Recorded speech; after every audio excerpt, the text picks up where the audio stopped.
indispensables para el mundo.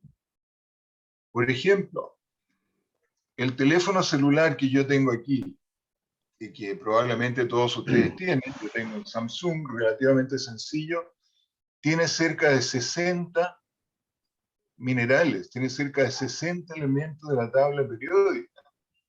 Entonces imagínense la importancia. Hace 20 años, cuando uno tenía un celular que solamente permitía llamar, tenía alrededor de 6 o 7 elementos. Hoy día tiene 60. De modo que la minería es indispensable para el mundo. Tenemos que producir más minerales y, desde luego, de manera cada vez más sustentable. Y la minería siempre ha sido el factor de desarrollo socioeconómico vital para Chile desde su inicio, de modo que tenemos que continuar sentando las bases para que atraer inversionistas y no ahuyentarlos. De modo que dejo con ustedes a doña María Luisa Baltra, abogada, y a don Daniel Weinstein, abogado también, para que nos desarrollen este tema. Muchas gracias y le deseo pleno éxito a nuestros panelistas. Muchas gracias, don Miguel, pero antes de pasar a Daniel y a María Luisa, voy a dejar con ustedes al secretario general de la Cámara Minera de Chile, Patricio Cartagena, quien también es abogado, asociado en ASL Corp Abogados, socio fundador de Aura Solution SPA, ha ocupado diversos cargos como vicepresidente ejecutivo de Cochilco, director nacional de Senagiomin, fiscal de NAMI, gerente de sustentabilidad de Codelco Norte y profesor de legislación minera en la Universidad Central y Universidad de las Américas. Además, es integrante del panel de expertos de CAMIN, entre otras actividades. Adelante, Patricio, por favor. Gracias, Susana. Gracias, Miguel, también por tus palabras de saludo para esta actividad.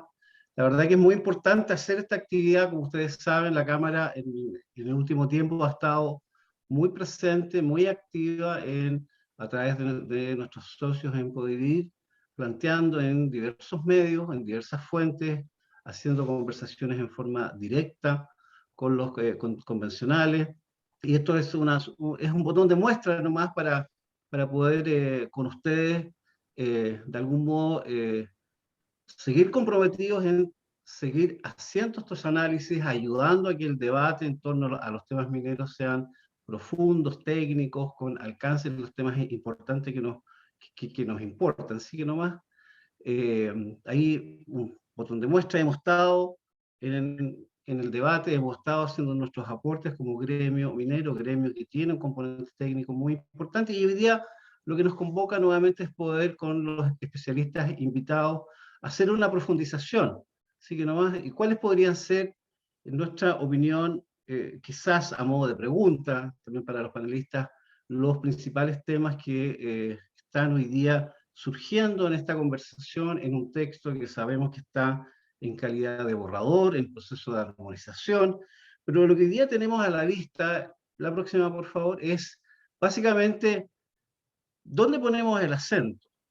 Estamos frente a un texto, a un borrador de estatuto que nos ofrece certezas, le está ofreciendo certezas al sector minero actual y al sector minero futuro que queremos, o más bien nos está generando incertidumbre. Esa es un poco la reflexión inicial. Desde luego nosotros como gremio, como Cámara Minera, creemos indudablemente que nos genera más incertidumbre, más elementos a pensar en cómo se debieran regular o cómo esperamos que se regulen. Desde luego, así muy rápidamente, temas importantes, que todas las materias a profundizar en el Estatuto Constitucional quedan sujetas a ley ordinaria hasta ahora. Ese es un tema que, al menos desde la industria minera y la tradición minera, indica que no hemos estado frente a una situación con estas características. Esto ha sido regulado por estas materias a nivel, con mayor detalle, a nivel constitucional y a nivel de leyes orgánicas constitucionales. Preguntarnos por el régimen de transición. ¿Qué va a ocurrir con el régimen de transición? Recientemente, y quizás todos lo vimos en la cuenta pública que hizo Senagiomin a través de su director nacional, nos señalaba de que hoy hay vigentes alrededor de 90.900 concesiones de explotación vigentes. con casi 16 millones de hectáreas concedidas. Y desde luego tenemos ahí un planteamiento y una duda respecto de esas concesiones absolutamente vigentes. Para el año 2021, alrededor de 40.000 concesiones de exploración fueron tramitadas, gestionadas y otorgadas, que están hoy día también vigentes. Entonces, ahí hay un gran tema respecto de esta gestión asociada a la transición. Desde luego el texto nos plantea dudas. Yo aquí solo quisiera plantear quizás dos ideas que me parecen importantes. ¿Qué pasa con las facilidades para el acceso a el terreno superficial? La servidumbre forzosa, que sí está en nuestro texto constitucional. Y lo que vemos hoy día es allí una omisión. Gran tema, sin duda, porque sin acceso no es posible que un concesionario pueda tener las facilidades, ¿cierto?, para poder tener y generar la exploración, la explotación y el beneficio de los minerales. Desde luego, otro gran tema, las zonas de protección de estas se amplían y desde luego quedan incluso sujetas a que puedan señalarse otras a modo de ley. La situación de la propiedad minera de Codelco, que también desde el punto de vista normativo, como ustedes saben, siempre ha tenido la fortaleza de tener una regulación que emana desde la propia Constitución hacia adelante. ¿Qué pasa con la expropiación eventual y el precio justo, que también va a tener un área de reflexión sobre las concesiones como derechos reales que han sido?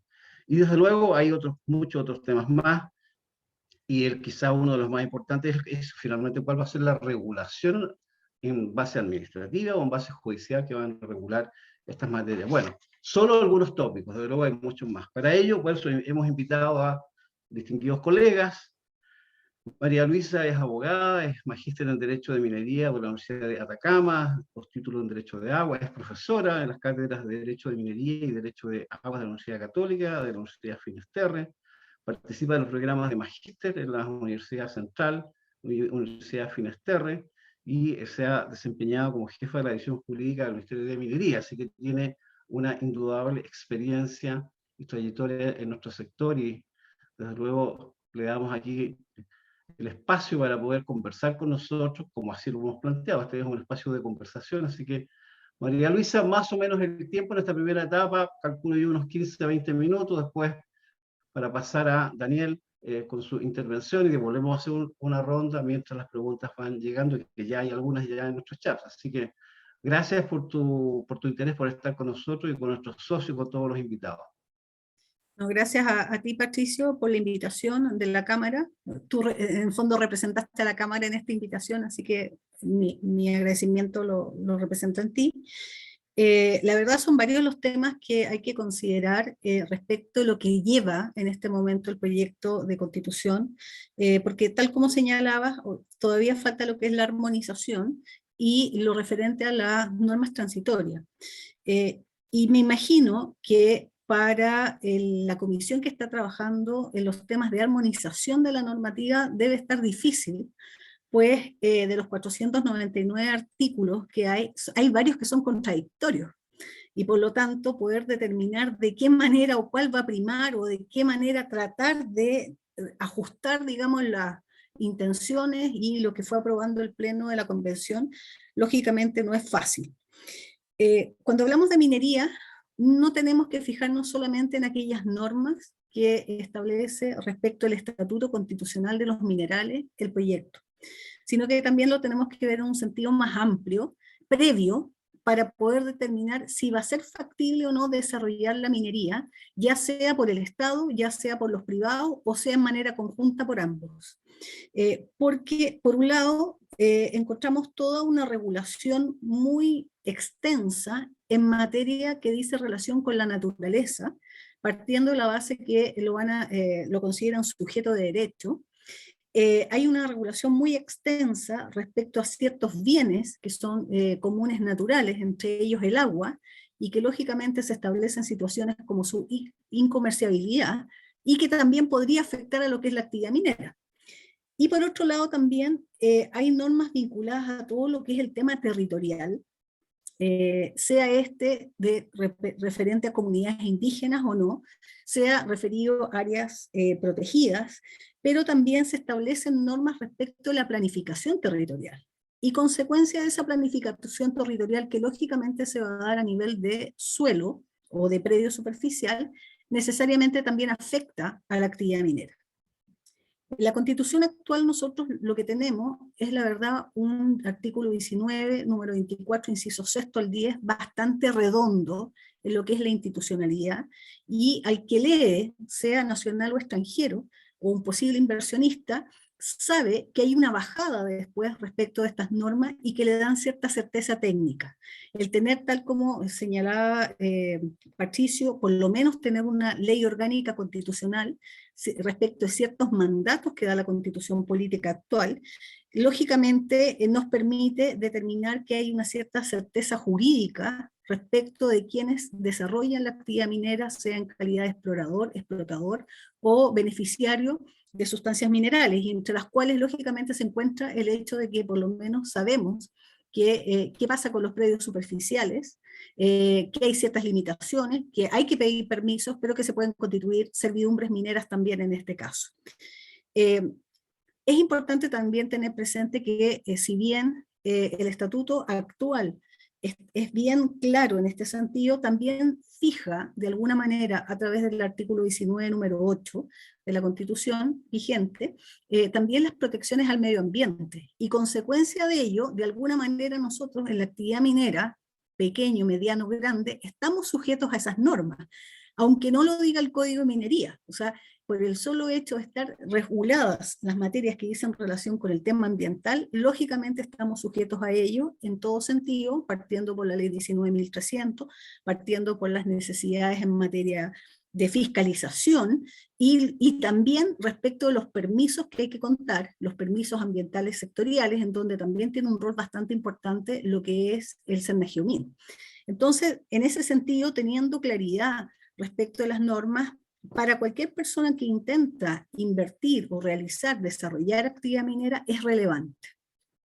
Si nosotros nos vamos al texto, a la propuesta constitucional, la verdad yo no lo puedo llamar como tal como refleja en este momento, no sabemos qué párrafo va a ser, ni qué articulado definitivo va a tener, pero el párrafo que se refiere al Estatuto Constitucional de los Minerales, yo no lo puedo llamar en lo personal estatuto, porque si bien reconoce, al igual que en la Constitución actual, que efectivamente el Estado es el dueño de todas las minas, lo que mantiene una especie de relación patrimonial, a diferencia de lo que está pasando con otros bienes, que eran los bienes nacionales de uso público, que pasan a ser bienes comunes, naturales, con una regulación completamente distinta.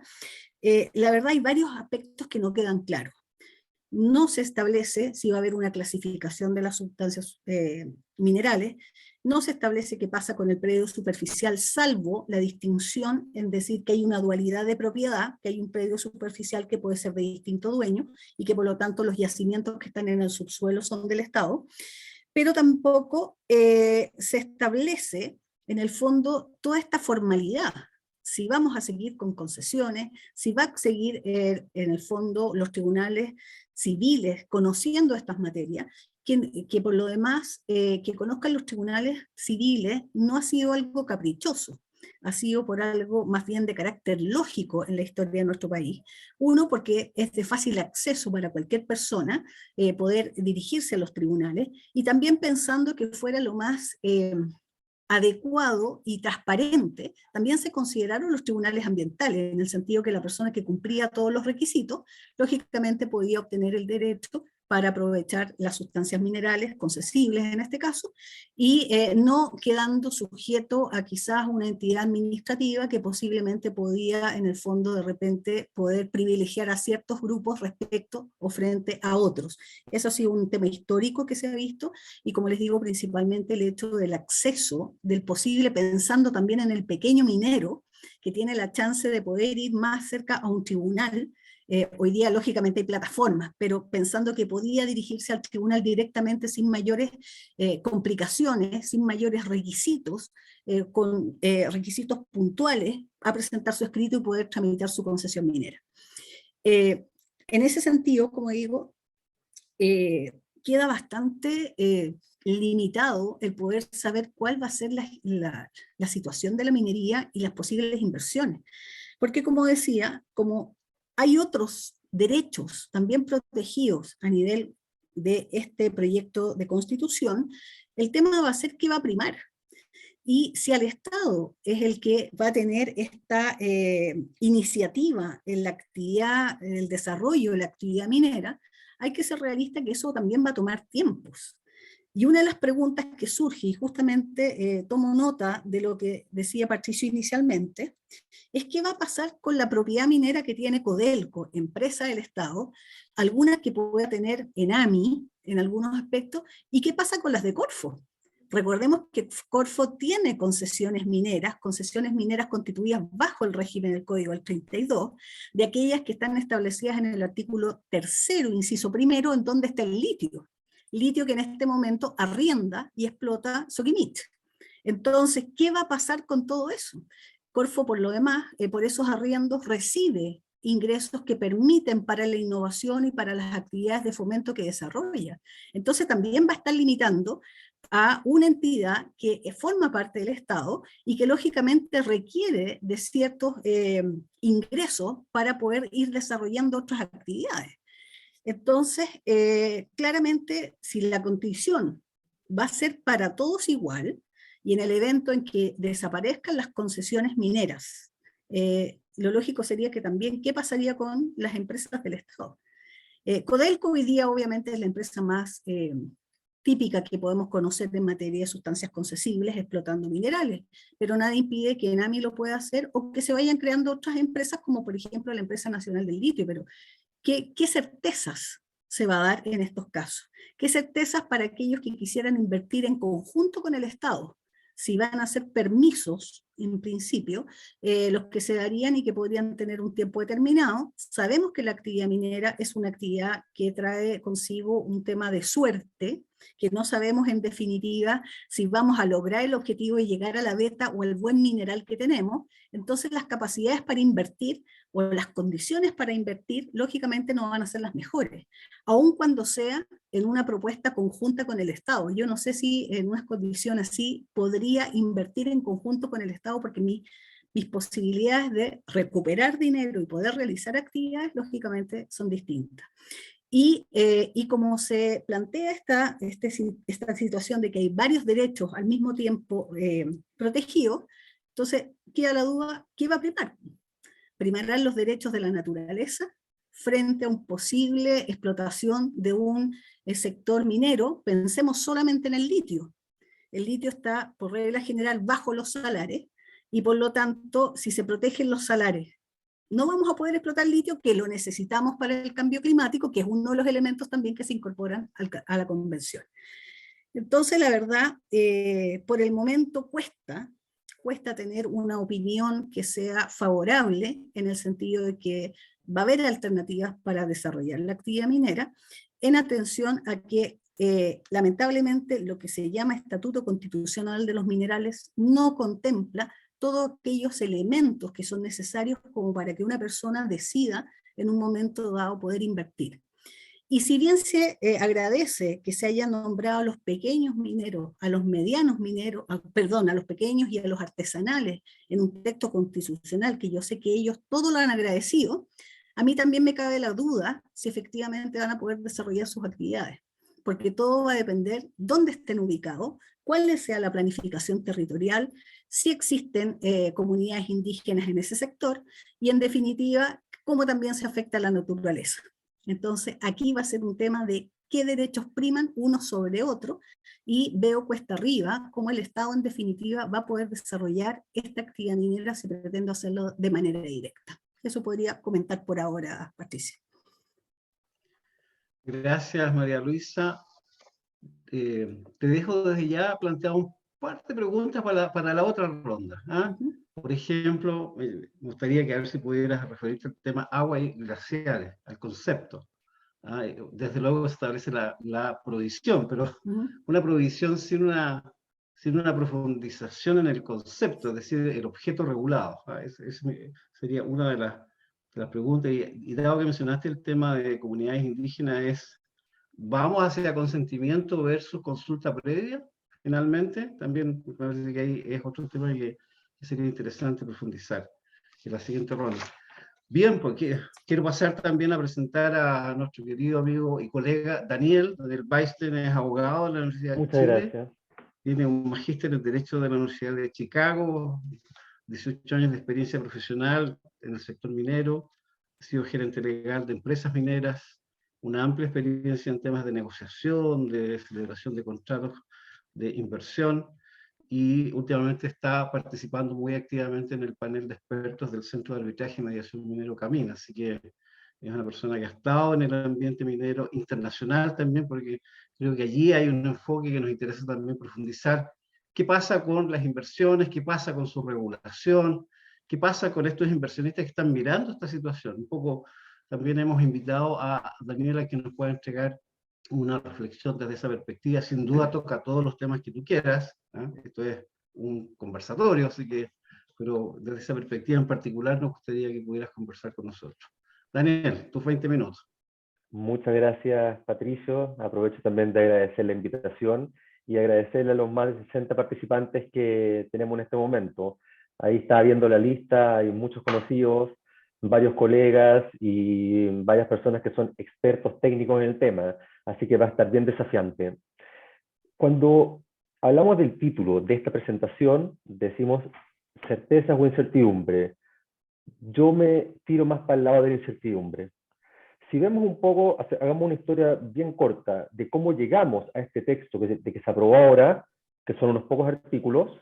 Esto nace en la Comisión de Medio Ambiente a través de varias propuestas que fueron aprobadas en dicha comisión, en las cuales en casi todas se hablaba de la nacionalización, salvo una, que fue la 430, en que no hablaba de nacionalización, pero que contenía un cambio de las concesiones mineras actuales, otorgadas por los tribunales de justicia, hacia un sistema de concesiones administrativas de carácter temporal, que iban a tener causales de revocación y caducidad, que no se mencionaban ahí, pero que uno más o menos podía entender cuáles serían en base a lo que tienen los demás países.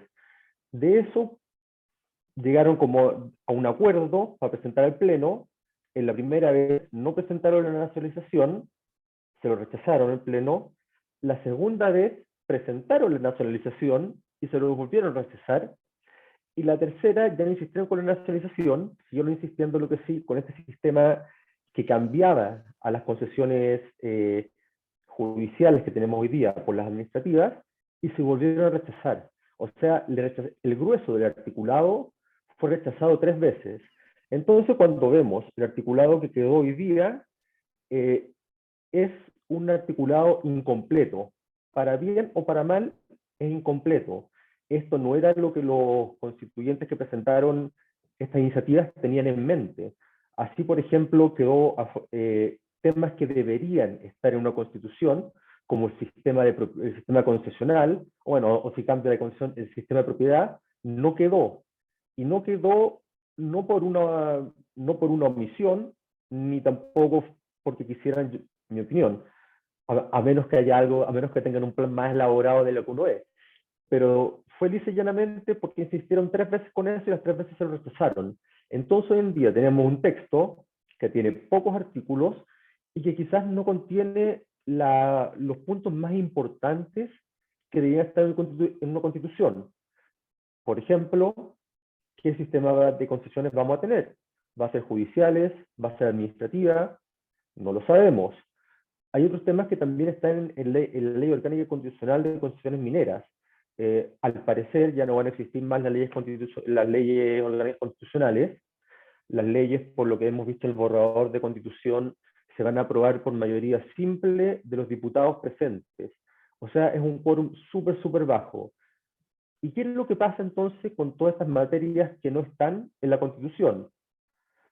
Si uno siguiera la lógica, es que van a poder regularse por ley simple.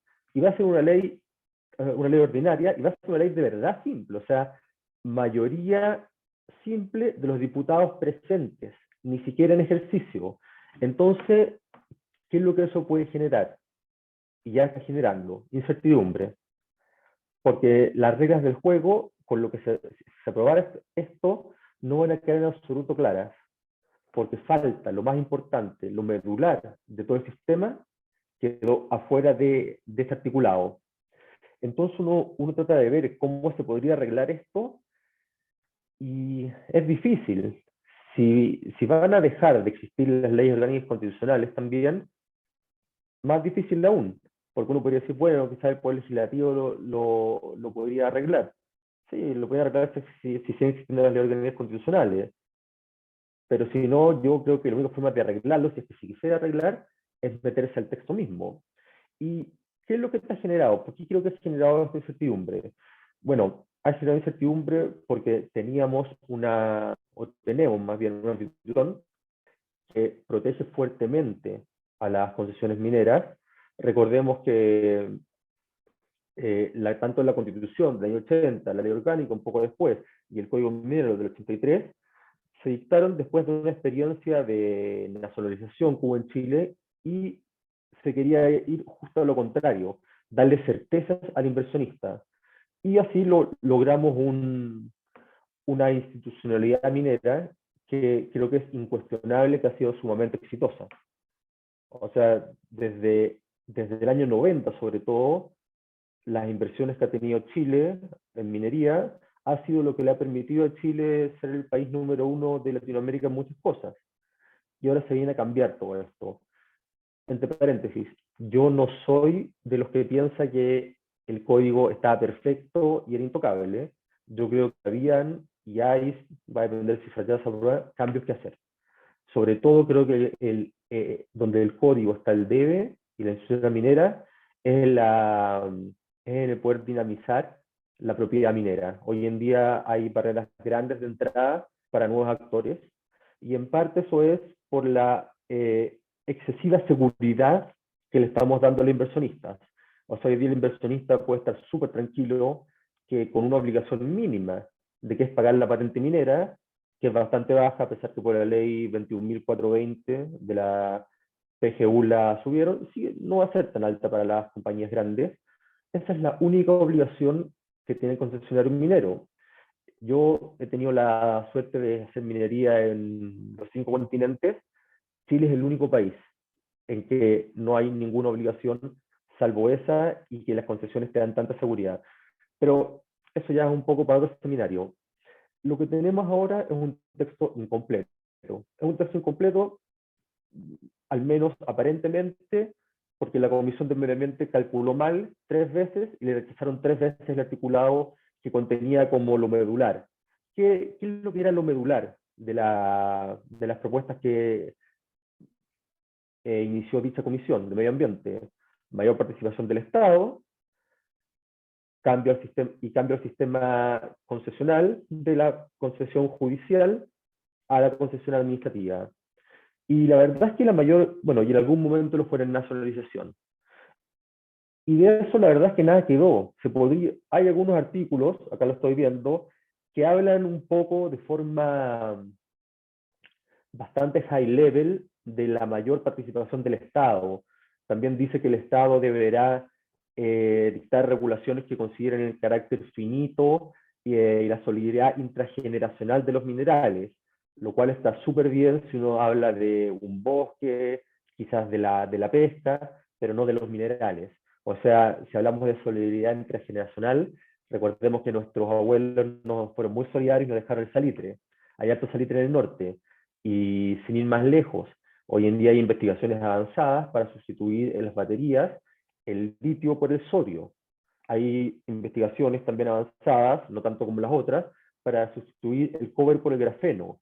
Entonces, esto de dejar minerales para las futuras generaciones, que es el mandato que se contiene en la Constitución, el borrador de la Constitución, creo que no tiene ni pies ni cabeza, no tiene ningún sentido. No sabemos si el cobre en 100 años más va a valer algo. No lo sabemos. O sea, de hecho lo diría al revés. Si uno pudiera ahora explotar todos los minerales de inmediato y meterlos a una cuenta de interés, sería el mejor negocio que pudiéramos hacer. Y eso no es lo que recoge la Constitución. Y bueno, ahora viene entonces el tema de incertidumbre. ¿Cómo manejarla? Yo creo que a todos los que somos abogados nos dedicamos a esto, los últimos meses nos han llegado bastantes consultas al respecto. Al no tener normas que garanticen la propiedad fuertemente, al no tener normas como las que teníamos hoy en día, que decían qué es lo que se debe indemnizar si se expropia. Queda un poco esto en el aire. Se le deberían aplicar quizás las normas generales, estas que hablan del precio justo. ¿Qué es lo que es el precio justo? Difícil saberlo. Mi profesor de Derecho Procesal, Juan Colombo, no le gustaba hablar de que los tribunales administraban justicia, porque la justicia al final es un concepto que es muy, muy relativo. Lo que para una parte es justo, para otra no. No sé por qué no hablaron, por ejemplo, de precios de mercado. Y ahí entonces entramos a algo que es bien interesante, los tratados internacionales. Porque recordemos que la gran mayoría de las inversiones que se han hecho en Chile por el sector privado son de inversionistas extranjeros, en especial canadienses y australianos, por nombrar solo dos. Ambos países, voy a centrarme en esos dos, Canadá y Australia, tienen tratados entre Chile y Canadá o Australia que contienen cláusulas que expresamente regulan la expropiación. Dicen, entre otras cosas, que no puede ser discriminatoria, que no puede ser arbitraria. O sea, hay una cosa que los gringos llaman el fair treatment. No puede ser discriminatoria, no puede ser arbitraria. Tiene que pagarse a valor de mercado y tiene que pagarse prontamente. Y esto lo digo de prontamente porque una de las propuestas de las iniciativas constitucionales que se aprobó en la Comisión de Medio Ambiente, la 773, la 873, decía que se iba a pagar hasta 30 años, lo cual en verdad es una burla. Por los tratados internacionales no se puede. Y si alguien tiene dudas si un juez lo va a aplicar o no, en estos tratados se da competencia CIABI en Washington. Entonces, no es que el Estado chileno pueda hacer lo que quiera. Y la verdad es que, a ver, hoy en día si leemos el texto constitucional, en ninguna parte se habla de nacionalización y expropiación, nada de eso. Creo, sin embargo, y acá voy a ser un poco de futurólogo, creo, sin embargo, que en el evento de aprobarse esta constitución, los cambios no se van a quedar ahí. O sea, creo que es ilusorio, después de todo lo que hemos visto, pensar que solo nos vamos a quedar con esto y que no va a haber cambios. Creo que van a haber cambios en el sector minero, sea que gane el apruebo o que gane el rechazo. O sea, yo creo que con las dos opciones va a haber cambios en el sector minero. Y quizás una que la verdad es que a mí me extrañó que no fuera aprobada por el Pleno, porque la vimos presente en todas las...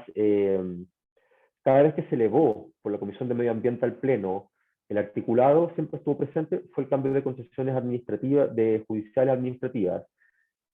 ¿Qué es lo que eso implicaría en la práctica?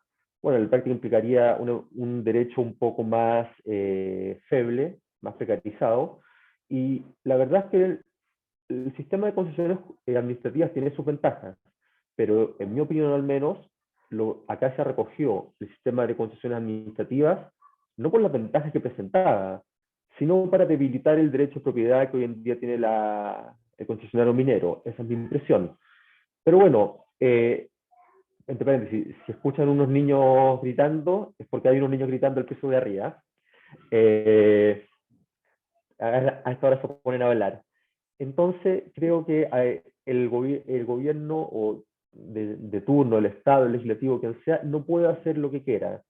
Hay limitantes, están los tratados internacionales. También algunos hablaban que no se puede ir contra sentencias ejecutoriadas y las concesiones mineras son otorgadas por sentencias ejecutoriadas. A mí ese argumento en lo personal, si bien jurídicamente me parecía correcto, no me parecía que fuera un argumento de peso para el constituyente. No lo tuvieron presente, yo creo. Al igual como tampoco tuvieron presente los tratados internacionales, que recordemos son vinculantes.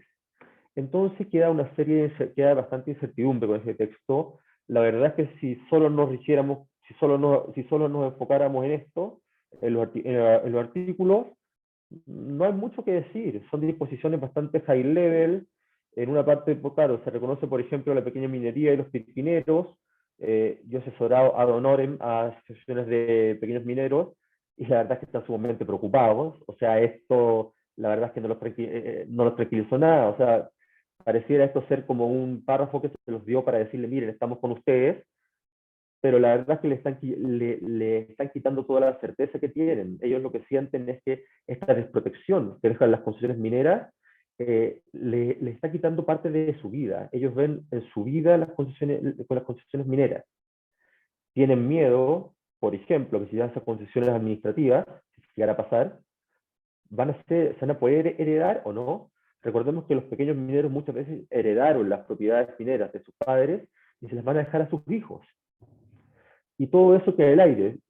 Y bueno, si es que se llegara, ya otra vez de futurólogo, si es que se llegara a cambiar el sistema de concesiones judiciales a concesiones administrativas, pienso que por sí solo ese cambio no podría llamarse una expropiación, ni directa, obviamente, ni regulatoria. La expropiación regulatoria es aquella que no es una expropiación directa, sino que es una serie de medidas que en la práctica surten un efecto parecido a la expropiación.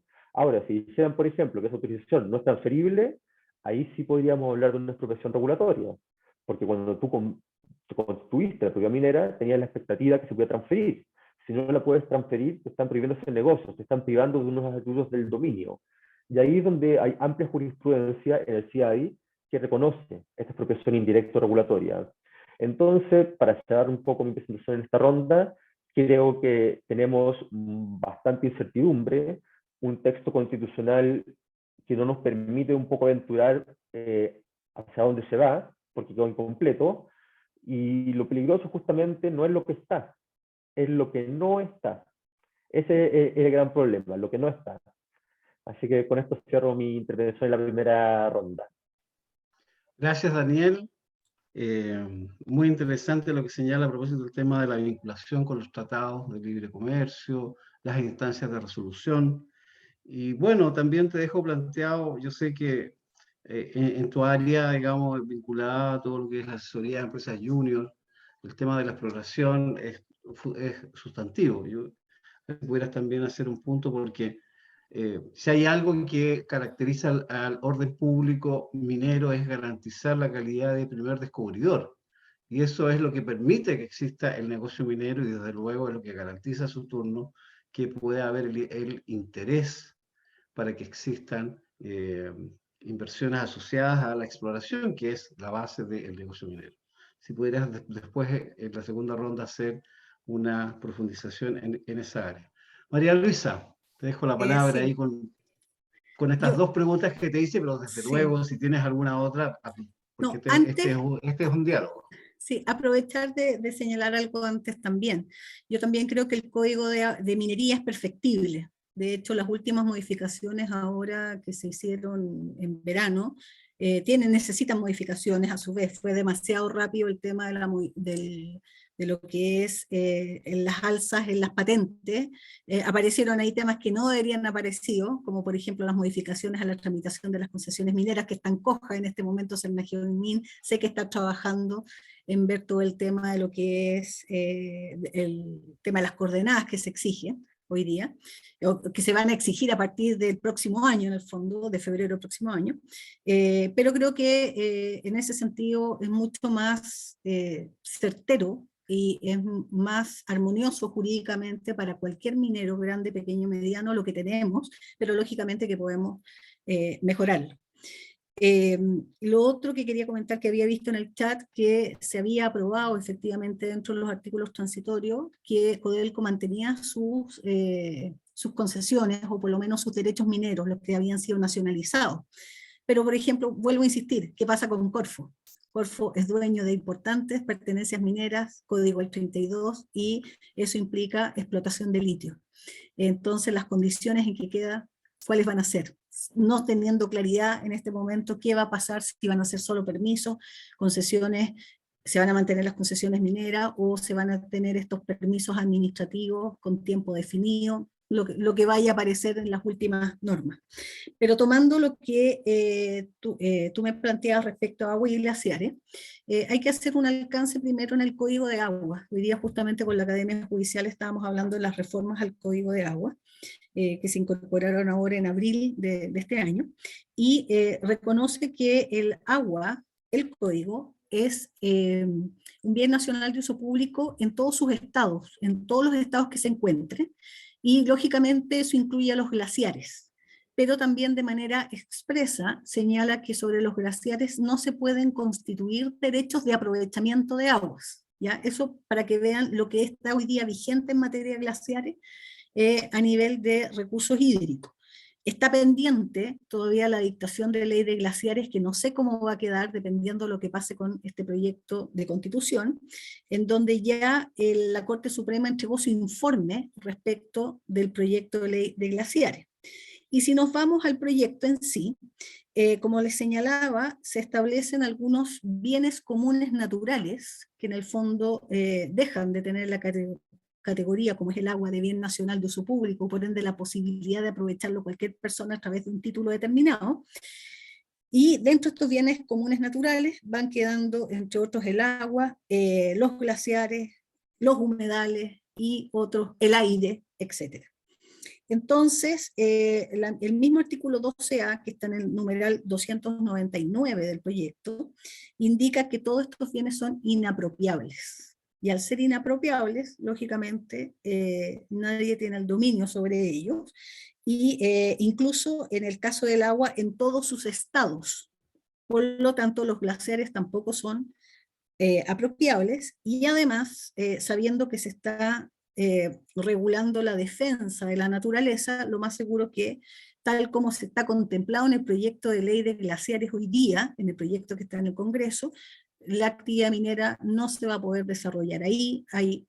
Nosotros sabemos que hay algunas situaciones que fueron complejas en el pasado, hubo revocación de resoluciones de calificación ambiental por no cumplir con los compromisos ambientales en estas materias de una empresa determinada, y por lo tanto se debe entender, a pesar de que no quede tan explícito, lógicamente que en definitiva será difícil poder desarrollar la actividad minera en ese sector.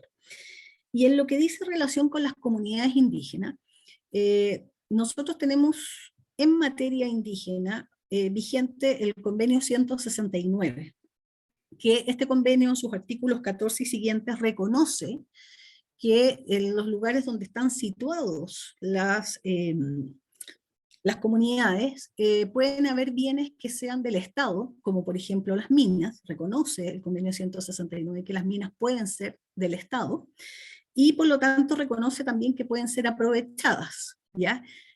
Pero sí determina respecto de lo que es la minería, que de alguna manera ellos vean reflejado, digamos, el uso que se pueda dar en esos sectores, una compensación desde el punto de vista de compartir utilidades, que ya algunas empresas lo están haciendo, ¿ya? Ahora bien, para varios aspectos, respecto de las comunidades indígenas, es necesario hacer consultas, lo que está regulado en el decreto 66, que justamente trata este tema. Las consultas es distinto a la participación ciudadana que se puede dar en materia ambiental, por lo tanto hay una forma de por lo menos saber qué es lo que piensa la comunidad respecto de situaciones que se pueden dar vinculadas a sectores donde ellos están. Y surge en este proyecto también el tema del consentimiento. Y en ese sentido, la semana pasada escuchaba en algunos de estos canales que están dando programas respecto a la convención, que la constituyente, la señora Loncón, decía que el convenio 169 establecía tanto lo que era la consulta como el consentimiento. Pero cuando nosotros miramos los artículos que dicen relación con los recursos naturales que se encuentran en zonas donde están las comunidades indígenas o que pueden ser área de interés de ellas por distintas razones, en ninguna parte se habla de consentimiento. Por lo tanto, de mantener esta situación tendría que ser, en el fondo, estaría dando una situación más compleja de lo que, lo que el propio convenio 169, ratificado por Chile, que las comunidades indígenas efectivamente lo tienen muy presente, señala. O sea, estaría agregando un requisito adicional en ese sentido.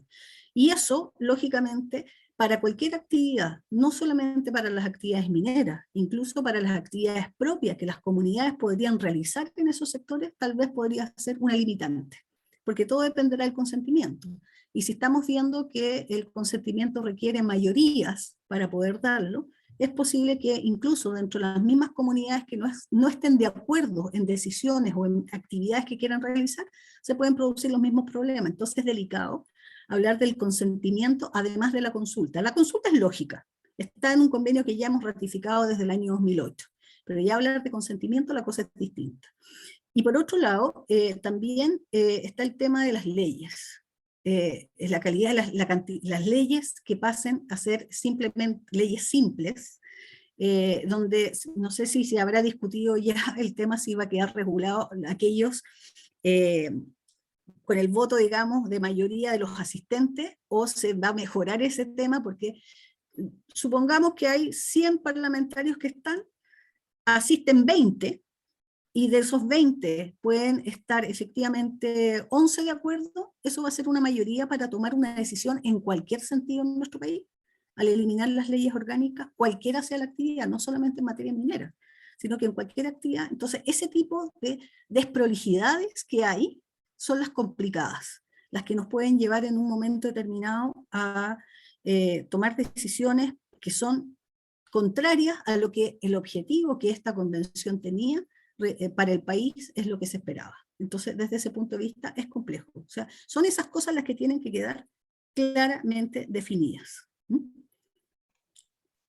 Gracias, María Luisa.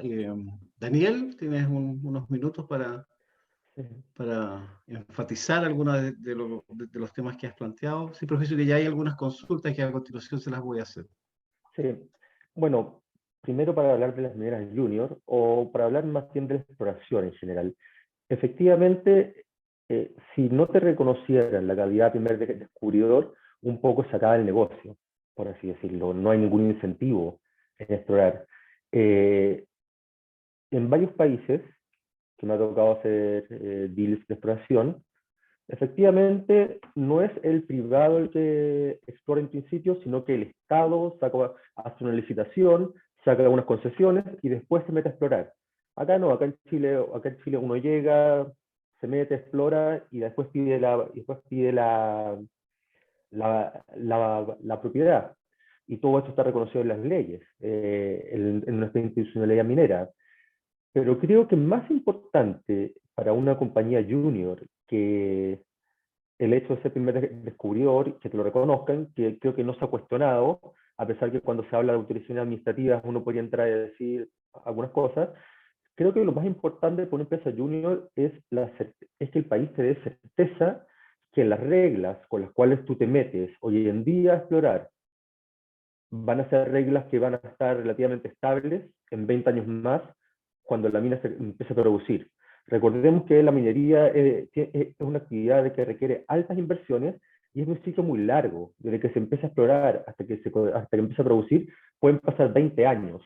Entonces, cuando vemos que la médula de la institucionalidad minera no está en la Constitución y se podría regular por leyes simples, nunca vamos a tener esa certeza, la certeza jurídica, porque podrían, ahora digamos en 3 años más, dictar un código minero perfecto, pero en 5 años más se puede modificar totalmente por una ley simple, o sea, por la mayoría de los diputados presentes. Entonces, al final, en estos 20 años, desde que uno empieza a explorar hasta que se termina de explorar, podrían pasar 15 códigos mineros.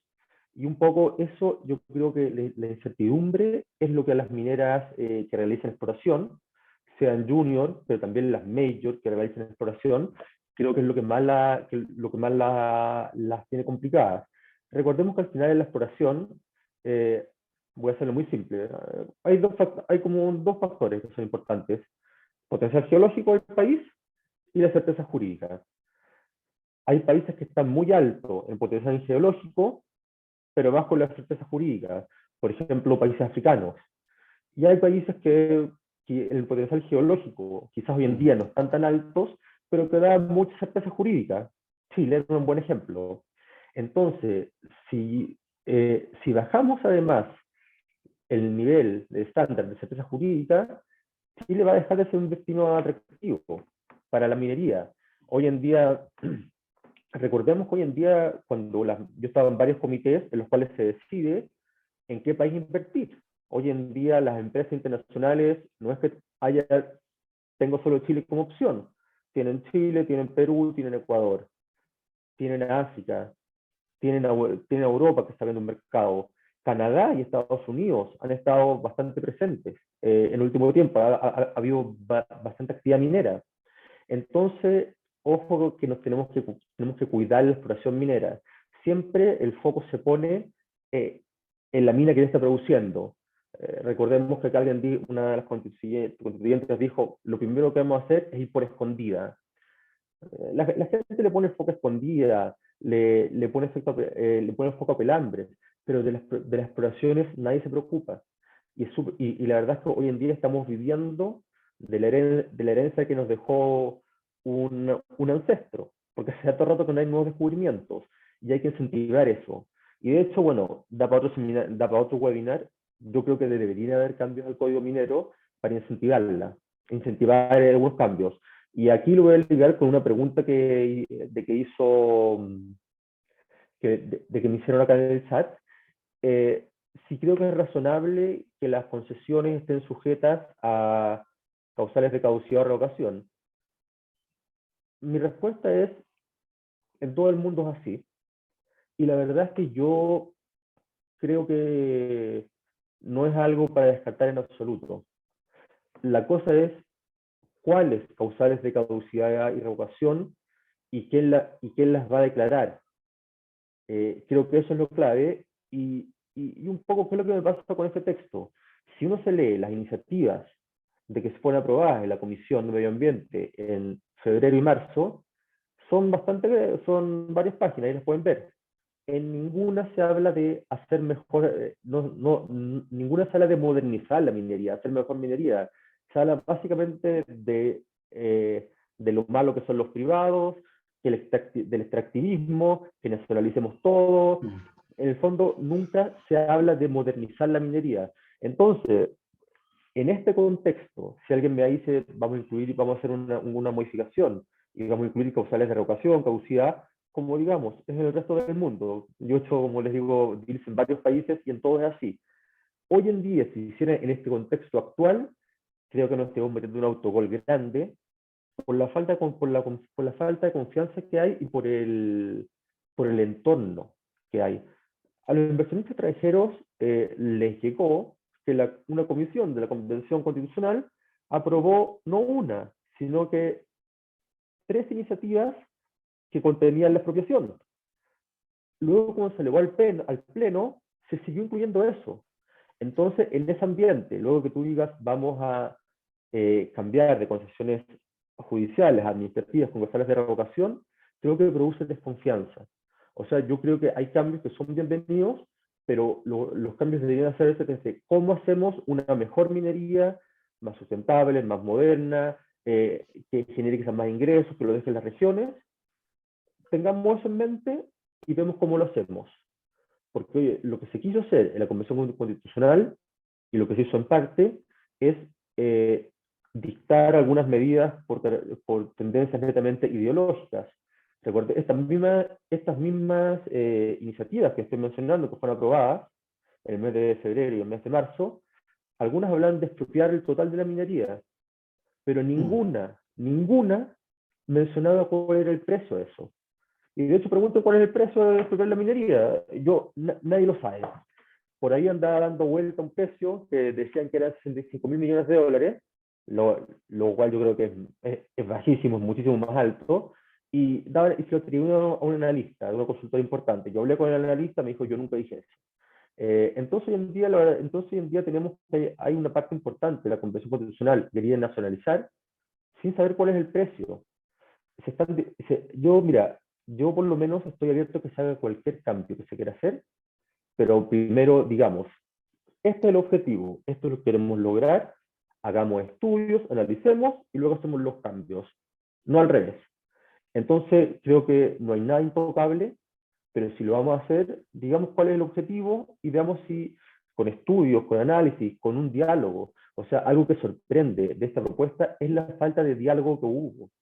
No, quizás en parte por el tiempo, quizás por la cantidad de cosas que tenían que aprobar, pero la verdad es que si uno habla con los expertos mineros no estuvieron ahí, en general. No hubo un diálogo en la Convención Constitucional. No hubo un diálogo que tiene que haber para hacer algo tan importante. como tampoco hubo un diálogo en la ley 21.420, que se dictó en febrero. Creo que me pasé de tiempo, así que hasta ahí. Muy bien. Gracias, Daniel. Aquí tomo un par de preguntas, María Luisa, te las voy a plantear a ti. Por un lado, Patricia Narváez nos pregunta sobre de qué manera se puede ver afectada la actividad minera en lo referido a cómo se considera la protección hoy, o como está escrito en el texto de cuencas, o la protección hidrogeológica, digamos, que también está mencionado. Y por otro lado, y lo voy a unir a esa misma pregunta, a lo que nos dice el profesor Astorga, Eduardo, donde nos dice, mire, ¿por qué no miramos esto de una manera inversa? ¿Cómo los nuevos artículos de la Constitución pueden modernizar y hacer sostenible la actividad minera a largo plazo? Dando la vuelta y haciendo, como ya se planteaba por algunos acá, de que el estándar ambiental indudablemente sea el norte de cumplimiento y por lo tanto a partir de allí pueda ser una actividad mucho más sostenible. Sé que la pregunta es difícil porque es unir conceptos. Sí. Por un lado protección, por otro lado darle una apertura a la minería, pero teniendo como sustento o como condición basal que tenga un comportamiento sustentable. Sí, voy a partir por la de Eduardo Astorga, que por lo demás no es cualquier persona, es una eminencia en materia ambiental, así que espero estar a la altura para poder contestar. Pero, a ver, lo que pasa que en ese sentido, en el planteamiento que hace Eduardo, no es tan fácil dar la vuelta al revés, ¿ah? Porque si nosotros miramos los 499 artículos, no solamente tenemos, como dije inicialmente, tenemos que mirar lo que son propios de la minería y los vinculados a la naturaleza, al cambio climático, sino también tenemos que ver qué es lo que se espera hacer, qué es lo que se quiere hacer y de qué manera lo podemos hacer. Entonces, para dar la vuelta de tuerca, en ese sentido, creo que hay algunas normas que sí efectivamente pueden colaborar en mejorar lo que es el tema de la minería, pero claramente también hay contradicciones en las normas. Por lo tanto, desde ese punto de vista, creo que para poder hacer lo que plantea, hay que hacer un barrido, en el fondo, de aquellos 499 artículos que hay, verificar cuáles son los que efectivamente podrían ser útiles para el tema de la actividad minera y, lógicamente, compatibilizarlo con la defensa de lo que es la naturaleza. Yo he hecho mucho de menos aquí que, si bien se habla de la naturaleza, quizás siguiendo constituciones como las de Ecuador, como las de Bolivia, con países, digamos, más europeos, donde también se defiende la naturaleza, echo de menos el concepto de medio ambiente. Porque cuando hablamos de naturaleza, yo no me siento parte de ella. Cuando hablamos de medio ambiente, sí soy parte de ella porque hay una interacción con las personas, con lo sociocultural, con el desarrollo que necesitamos, con la sostenibilidad, la sustentabilidad como concepto más antiguo, y al hablar solamente de naturaleza, pareciera que la naturaleza estuviera en un sector y nosotros en otro. Y nos guste o no, necesitamos de la minería. Hoy día es el cobre el que nos ayuda, somos un país que somos extractivos, guste o no guste, pero también se requiere para ir mejorando los mismos celulares, los computadores, todo lo que tenemos, incluso aquellos ecologistas profundos, usan todos estos aparatos. Entonces ahí entran a mí me produce, digamos, una cierta situación de, como que no me calza, que un ecologista profundo esté usando computadores, esté usando baterías de litio y todo, y va contra todo eso. ¿Ya? ¿Te fijas? Entonces, yo creo que hay algunas normas, no me he sentado a revisarlas como para decir, estas sí servirían para la minería, pero creo que hay algunas normas que sí podrían serlo, pero tenemos que hacer un barrido completo de qué es lo que se espera hacer, cuáles son los objetivos y de qué manera podemos ir contribuyendo también en el desarrollo de la actividad minera. Y en el caso de lo que plantea Patricia Narváez, que también es una persona que sabe mucho de sus temas, también espero estar a la altura para poder contestarle. El tema de las cuencas, lógicamente, es un tema que es gravitante en lo que dice relación con las propuestas que se están haciendo aquí en la Constitución, y en el proyecto de Constitución y también considerarlo en las ideas que hay contempladas en la modificación al Código de Aguas que se hizo con estos sectores que son, digamos, específicos en materia de cuencas. Ahí nos vamos a encontrar con otros problemas más, no solamente vinculados con el tema del desarrollo que se puede hacer por la actividad minera, sino que también respecto de cuál va a ser el rol, porque tampoco es tan claro en materias de agua. No me quiero concentrar tanto en ese tema, pero ya que lo pidieron, tengo que tocarlo. No queda muy claro qué va a pasar también, por ejemplo, con el rol que tienen las juntas de vigilancia en estas materias de cuenca. ¿Cómo se va a regular? ¿Quiénes van a ser parte de estos comités de cuencas que está planteando la legislación? ¿Va a ser gente experta? ¿Va a ser la gente que vive en el sector? ¿Van a ser los que desarrollan actividades mineras, actividades económicas que tienen derecho, que van a poder usar el agua, que pasa a ser bien natural, común natural? Entonces, la verdad, hacer una proyección de cómo se puede ver es difícil, considerando, digamos, que hace un cambio de tuerca y de switch completo respecto a lo que es la situación del agua. Creo que en ese sentido hay que analizarlo desde ese punto de vista y después ir viendo cómo fluye para las distintas actividades económicas que requieren el agua, entre ellas la minería. Gracias, María Luisa. Quisiera tomar también un par de preguntas también que están ciertamente algo vinculadas. Preguntaba acá tanto Nicolás como Ricardo Silva respecto del tema de la tributación.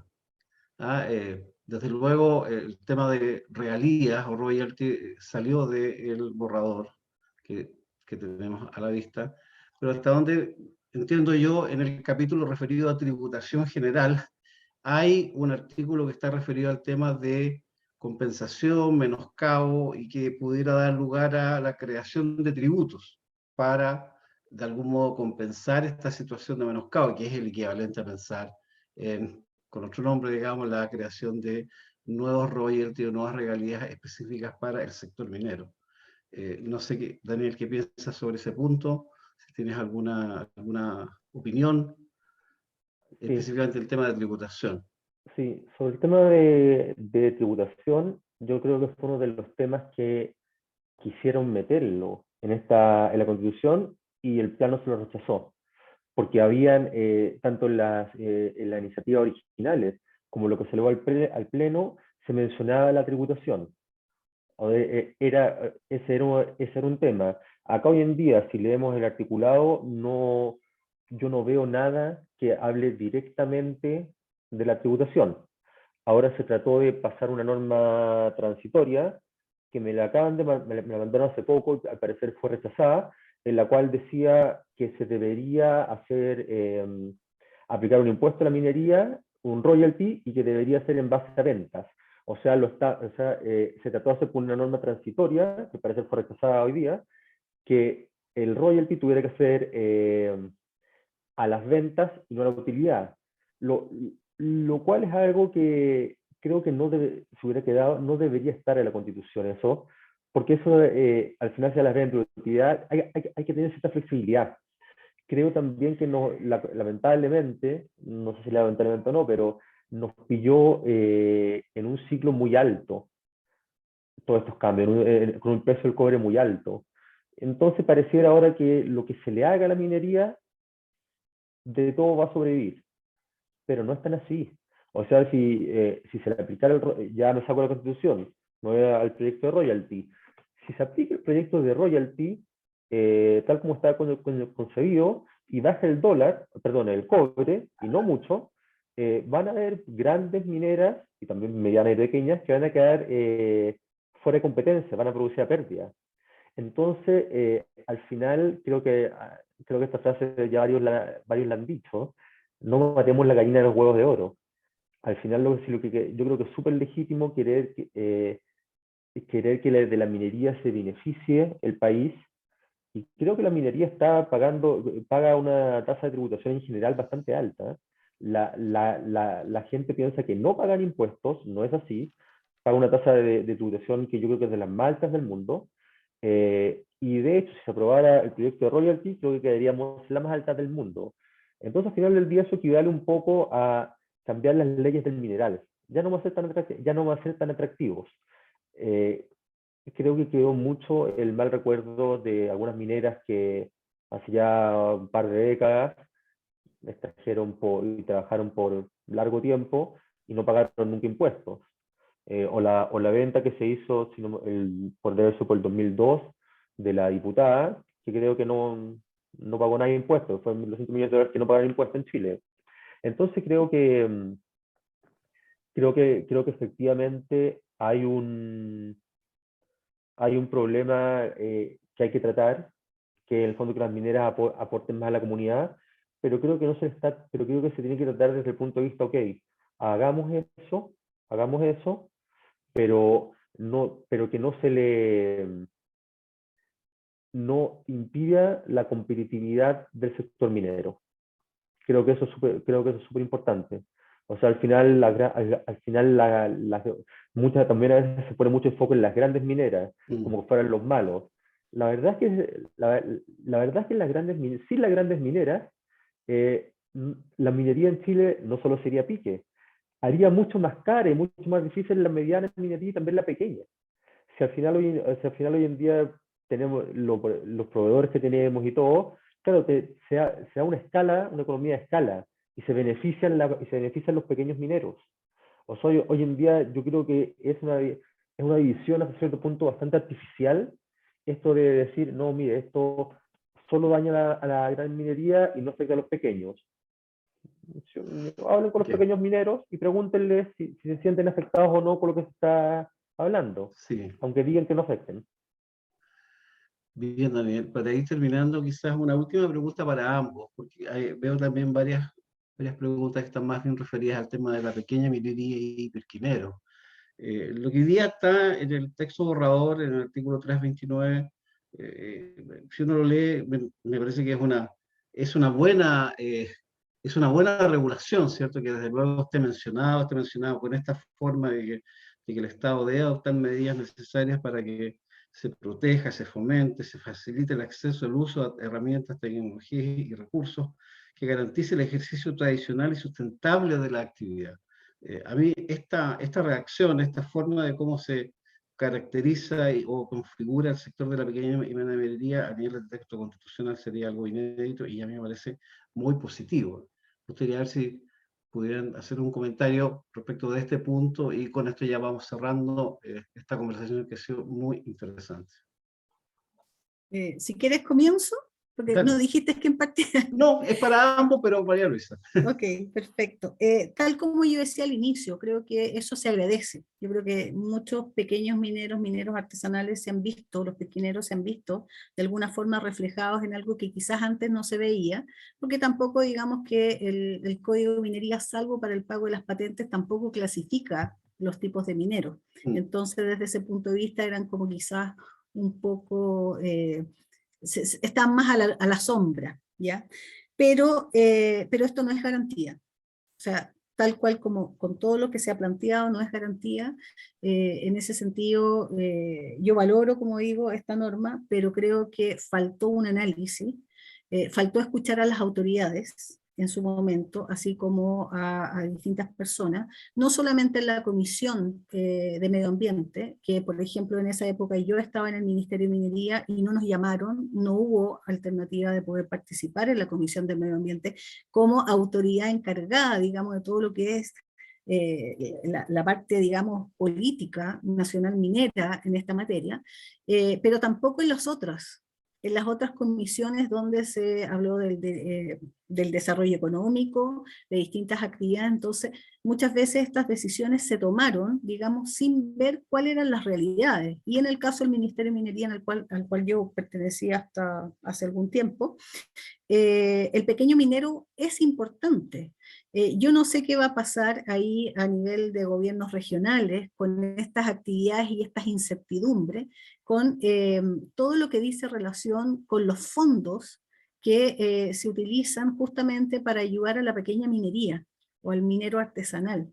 Estos fondos que las distintas regiones tienen, que destinan dinero a distintas materias, entre ellas está la minería, pero desconozco en definitiva si este título queda en una situación de inestabilidad y que solamente va a ser un permiso, desconozco ahí si van a poder realizar sus gestiones los gobiernos regionales para efectos de poder seguir apoyando a la pequeña minería, entre otras cosas. Por lo tanto, lamentablemente yo veo que por un lado es un triunfo que estén considerados, pero con toda la incertidumbre adicional, eso, digamos, la balanza la pone en una situación un poco compleja. Gracias, María Luisa. Daniel, ¿algún comentario sobre esto? Sí. Yo sobre este artículo, el que establece, que habla de la pequeña minería de los ingenieros, en inglés existe un término que es cynic, que no es cínico, no sé cómo traducirlo, pero un poco, yo en esto soy un poco como cynic, en el sentido que yo creo que es una declaración que no tiene ningún objeto y se puso nada más para decir, no, nosotros no vamos a dañar a la pequeña minería, pero no tiene ningún contenido. O sea, no creo que esto por sí solo signifique nada. A los pequeños mineros, y yo creo al revés, hablan con los pequeños mineros, pregúntenles si ellos se sienten reflejados en este texto más que en el otro. Y yo les voy a dar la respuesta. No, si al final el pequeño minero lo que le interesa es la certeza. El pequeño minero, yo lo he ido conociendo, es un tipo súper trabajador, de esfuerzo. Y para él las concesiones son su vida para ellos. Entonces, lo que quieren es certeza. Eso les importa más. Esto la verdad es que es una declaración vacía, no le veo nada especial, y creo que la pusieron exclusivamente para que no se diga, oye, están perjudicando a los pequeños mineros. Entonces, no, ¿cómo los vamos a perjudicar? Si dice que les vamos a garantizar esto. No es eso. O sea, va un poco, al final yo creo que es muy difícil decir, vamos a perjudicar a los grandes y no a los chicos. Se perjudica en quizás mayor o menor medida, pero se perjudica a todos. Entonces, en mi opinión, esto no tiene nada en especial, no va a otorgar mayor protección, no va a otorgar nada, y es solo para que después no se diga, oye, que no se preocupan de la pequeña minería. Ok, gracias Daniel, María Luisa. Quisiera además transmitirle los saludos de Cristian Quincio, quien estaba comprometido para estar con nosotros por estar contagiado hoy día. COVID no pudo estar por razones de salud, me pidió que transmitiera los saludos a todos los participantes, destacado profesor y abogado minero, así que con esto vamos dando por terminado este interesante encuentro que ha sido de conversación, que era como lo queríamos. Vamos a seguir como Cámara Minera en este proceso de ir viendo los avances, el desarrollo, planteando los temas como lo hemos conversado hoy día. Quiero además aprovechar de agradecer a Pablo Tolosa porque nos ha mantenido informados de los últimos acontecimientos también en el proceso convencional. Ahí ha ido colgando algunas precisiones respecto de temas técnicos de la situación de las leyes de quórum o no, de la situación de Codelco. Así que, Pablo, muchas gracias por tu participación tan activa y muy ilustrativa que nos ayuda también. Eso, presidente, daríamos por terminado esta actividad y dejarlos invitados para las siguientes, porque sin duda vamos a estar y vamos a seguir en este tema. Miguel, ¿algunas palabras de cierre? Quiero agradecerle a Daniel y a María Isabel su participación, María Luisa, perdón, su participación tan profesional y tan completa. Espero que los asistentes hayan quedado satisfechos con la respuesta. Y sin duda, Patricio, que tenemos que repetir esta presentación. Ya pues, aquí porque yo creo que el mensaje está claro que hay muchas incertezas. De modo que hay que seguir transmitiendo el mensaje.